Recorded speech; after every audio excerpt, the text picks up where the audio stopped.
And then, honey, I want you to put on your best suit. You've been invited over to the Donaldsons. I'm allergic to it. Well, I'll try to remember that, Eddie. Gee, Mrs. Cleaver, your hair really does You look... said that, Eddie. Girls are kind of lucky, don't they, Mom? Why do you say that? Well, they don't have to be smart. They don't have to get jobs or anything. All they gotta do is get married. How did Leave It to Beaver fool you? Deleted scenes reveal a truth you never expected. Leave It to Beaver, 1957, has long been regarded as the ultimate symbol of the perfect American family, where every big or small problem is solved with love, patience, and simple life lessons. But what if you found out that behind that flawless image lay deleted scenes that were never meant to be seen? These omitted moments not only reveal controversial details, but also illuminate a far more complex world than the idealized picture the show painted. Why were these scenes removed? What secrets did they hide that the producers didn't want the audience to uncover? And could these truths fundamentally change the way we perceive the Cleaver family, the epitome of American perfection? Let's dive into the hidden truths, where the cracks in the ideal family image begin to emerge more clearly than ever before. The truth behind the legendary episodes. Have you ever thought that a family sitcom like Leave It to Beaver could cost as much as a blockbuster movie? Yet, the episode In the Soup proved just that, with a production cost of $40,000, an astronomical figure in 1961. The reason? A seemingly simple scene, Beaver getting stuck in a giant soup bowl on a billboard. To film this scene, the crew had to construct not one but two soup billboards, one outdoor billboard for wide shots and a giant replica in the studio for close-ups.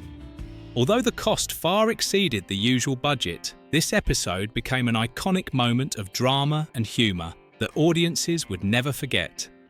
It was a hefty price to create one of the most memorable moments in American sitcom history. However, it wasn't just the enormous production costs that made Leave It to Beaver stand out. The show also boldly broke television taboos of its time. Did you know that it was the first program in American television history to dare to show a toilet on screen? This happened in the episode Captain Jack, 1957, where Beaver and Wally hid a small alligator in the toilet tank to keep it from being discovered by their parents. At the time, showing a toilet on television was considered taboo. CBS censors strongly objected, forcing the crew to compromise by only filming the upper part of the toilet tank, with absolutely no shots of the toilet bowl. Even though it appeared for just a few seconds, this scene made history by breaking one of the strictest boundaries of television in that era. Not all behind-the-scenes stories, however, are cheerful. One of the most unfortunate incidents was the sudden departure of Jerry Vile, who played Judy Hensler, Beaver's sharp yet mischievous classmate. As she entered puberty, Jerry became uncomfortable with the changes in her body and the pressures of filming. She revealed that she had been forced to have her chest bound with tape to maintain the childlike image of her character. This caused her emotional distress, leading her to leave the show to protect herself. Rusty Stevens, who played Beaver's chubby and troublemaking best friend Larry Mondello, also abruptly disappeared from the show. While the official explanation was that Rusty's family moved away, the real reason was the excessive interference of Rusty's mother in the production process, which made it difficult for the crew to work. Ultimately, they had to end Rusty's role on the show. These two departures left a significant void in the hearts of fans who loved the characters. That said, not all behind-the-scenes stories are sad. The cast of Leave It to Beaver maintained a close bond, like a real family. Jerry Mathers, Beaver, and Tony Dow, Wally, weren't just brothers on screen, but were as close as siblings off-screen. Jerry once shared that Tony was always a real big brother, supporting and encouraging him throughout his career. Barbara Billingsley, June Cleaver, the perfect on-screen mother, was also considered the second mother of the entire cast. Not only did she take care of everyone on set, but she also continued to nurture those family-like relationships for years after the show ended. These behind-the-scenes stories not only shed light on little-known aspects of Leave It to Beaver, but also highlight the show's boldness and profound impact on American television. From expensive production costs to scenes that broke societal norms and the close-knit relationships among the cast, the show left behind a timeless legacy too: the deleted scenes. Have you ever wondered if the bloopers from Leave It to Beaver might bring even more laughter than what actually aired? If the answer is yes, then it's truly unfortunate because they've completely vanished. At that time, preserving bloopers wasn't part of the filmmaking culture as it is today. For a family sitcom like Leave It to Beaver, budget was always the top priority. The series was filmed on 35mm film, an expensive technology at the time. To save costs, unused film reels were recycled by erasing and reusing them instead of keeping the bloopers. This means that all those humorous moments, instances when actors forgot their lines or broke into laughter mid-scene, were erased forever. Jerry Mathers, who played Beaver, once shared that he would have loved to watch those bloopers because the crew had so many funny moments back then. Sadly, they've been completely lost to history. If those bloopers had been preserved, they would undoubtedly have added a delightful layer to the charm of Leave It to Beaver, a sitcom already beloved by many. Even in the scenes that aired, Leave It to Beaver wasn't without its share of amusing mistakes that only eagle-eyed viewers could spot. One of the most famous prop errors appeared in the episode The Poor Loser, 1963. In this scene, June Cleaver, the perfect mother of the Cleaver family, is writing something on a wall calendar. At first glance, the scene seems unremarkable, but if you look closely, you'll notice something odd. The calendar is from the year 1961, even though the episode takes place in 1963. Was this a case of carelessness by the props department, accidentally using an old calendar? Or was it an intentional detail? Some fans jokingly suggested that perhaps June Cleaver was actually a time traveller, and this was a mysterious message from the future that we've yet to decipher. The humorous mistakes didn't stop at props. In the episode Summer in Alaska, Eddie Haskell, the mischievous and always pretentious friend, had a hilariously fake moment. While trying to show off his intelligence, Eddie mentioned the famous book 2 years before the mast. But instead of correctly naming the author as Richard Henry Dana Jr., Eddie mistakenly called him Charles Dana. Was this an error by the actor, or a deliberate move by the writers to highlight Eddie's habit of pretending to know everything? Either way, this blunder made viewers laugh and became one of the show's most endearing details. Prop or dialogue mistakes might make viewers chuckle, but nothing compares to the primitive nature of the special effects of that time. A prime example is in the episode The Silent Treatment. In this scene, Beaver is painting a door outdoors when suddenly, a bee starts buzzing around his head. It sounds simple, but remember, this was 1957, long before CGI existed. So, instead of using a real bee or digital effects, the crew created a fake bee suspended on a thin string. If you look closely, you can easily spot the string swaying as the bee flies around Beaver's face. A truly fake effect. However, this simplicity and crudeness actually added to the show's charm, making viewers smile with affection. Not just prop errors or special effects, even seemingly accidental details contributed to the unique appeal of Leave It to Beaver. These mistakes didn't diminish the quality of the show. On the contrary, they made it feel more relatable to the audience. Rather than striving to create a perfect world, the producers left human fingerprints in every episode. These small imperfections made Leave It to Beaver a work that was genuine, humorous, and full of charm. Perhaps it was these very flaws that helped the show become a timeless icon. Have you noticed any of these amusing mistakes while watching the show? And which one stood out to you the most? Share your thoughts in the comments. And don't miss the next part, where we uncover the shocking incidents the cast tried to keep hidden. 3. The rules that drove the cast crazy. Leave It to Beaver was not just an ordinary family sitcom. It was also a profound cultural symbol of 1950s America. However, few people know that the child actors who contributed to the show's success had to follow incredibly strict rules. One of the most surprising, they weren't allowed to watch themselves on screen. Tony Dow, the handsome older brother Wally Cleaver, once revealed that the producers instructed his parents to completely forbid him from watching the show. The reason was both strict and cold. We don't want the kids to get big heads. In other words, they feared that the glamour of television would make Tony Dow and Jerry Mathers, Beaver, arrogant, losing the innocence that gave their characters such natural charm. Ironically, while millions of viewers across America laughed at Beaver's mischievous antics or admired Wally's maturity, the two child actors were completely disconnected from the cultural phenomenon they had created. Tony Dow admitted that it wasn't until many years after the show ended that he finally had the chance to watch all the episodes he had been part of. That said, this prohibition wasn't entirely a bad thing.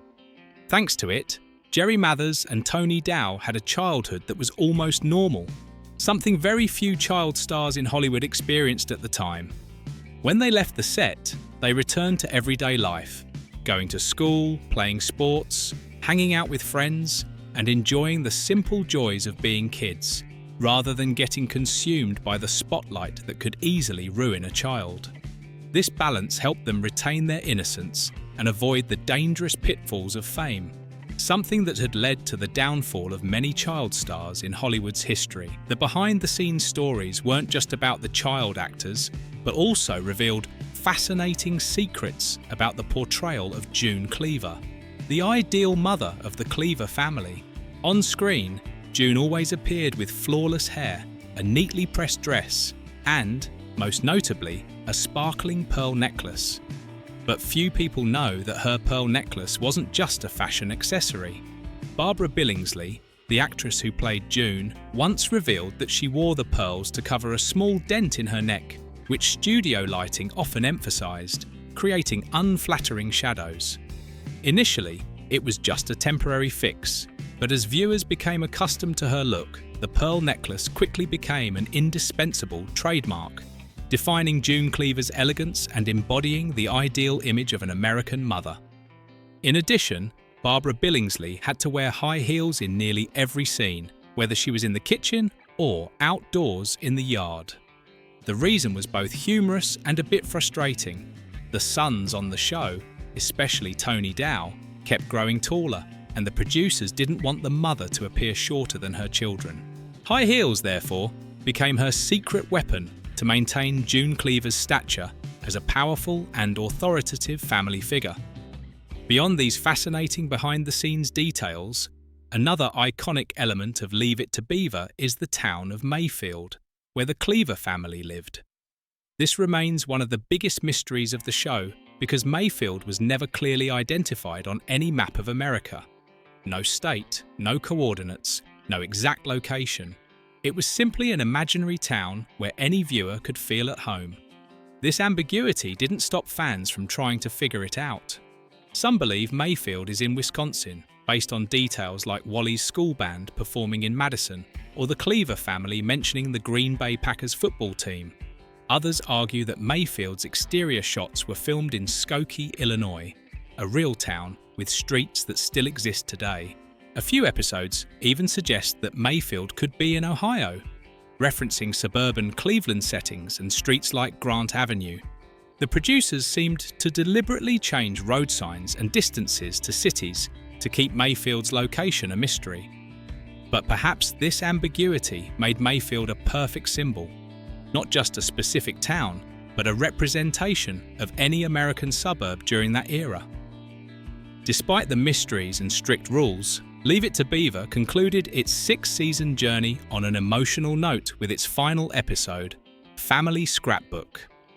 In this episode, the Cleaver family gathers together to reminisce about cherished memories through their family scrapbook. This wasn't just a farewell for the audience, but also a way to reflect on the entire journey of the characters.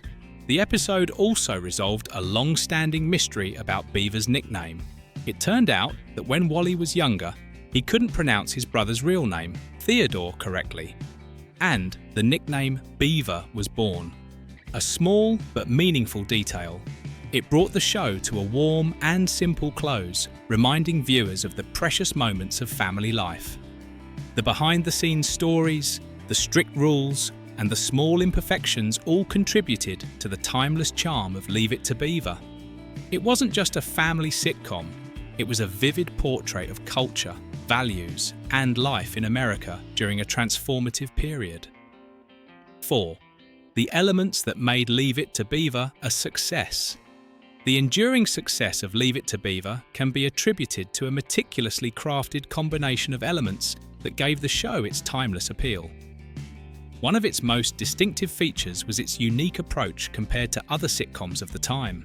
Instead of narrating the story from an adult perspective, the show chose to depict family life through the innocent lens of Beaver Cleaver, a curious boy often prone to mistakes. This bold and fresh perspective allowed young viewers to empathise with Beaver, while adults saw reflections of their own childhood in his naive but relatable actions. From struggling with homework, making mistakes at school, to learning lessons about friendship and honesty, the show's simple yet relatable scenarios resonated with audiences of all ages. Another standout feature of the show was the natural progression of its characters.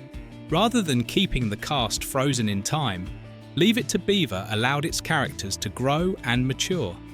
Wally Cleaver, for example, evolved from an 8th grader into a responsible high schooler, while Beaver transitioned from a mischievous little boy to someone learning more significant life lessons. This growth added authenticity to the characters and mirrored the changing lives of the audience as they moved through different stages of life.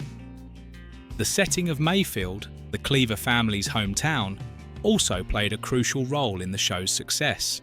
With its quiet streets, white picket fences, and cozy homes, Mayfield embodied the idealized image of 1950s suburban America. Interestingly, Mayfield was never identified on a real map, making it a universal symbol of any suburban neighborhood. This ambiguity allowed viewers from all over the country to feel connected to the Cleaver family, as if their story could take place in their own hometown. The show's ability to deliver life lessons naturally and effectively also contributed to its success. Ward Cleaver, the model father, always approached parenting with understanding and logic, while June Cleaver, the gentle and intelligent mother, served as the emotional cornerstone of the family. The lessons were never preachy. Instead, they were imparted through everyday situations, making them more impactful and relatable. Audiences not only enjoyed the show, but also absorbed important values like love, honesty, and empathy. The show's charming humour was another key factor in its appeal.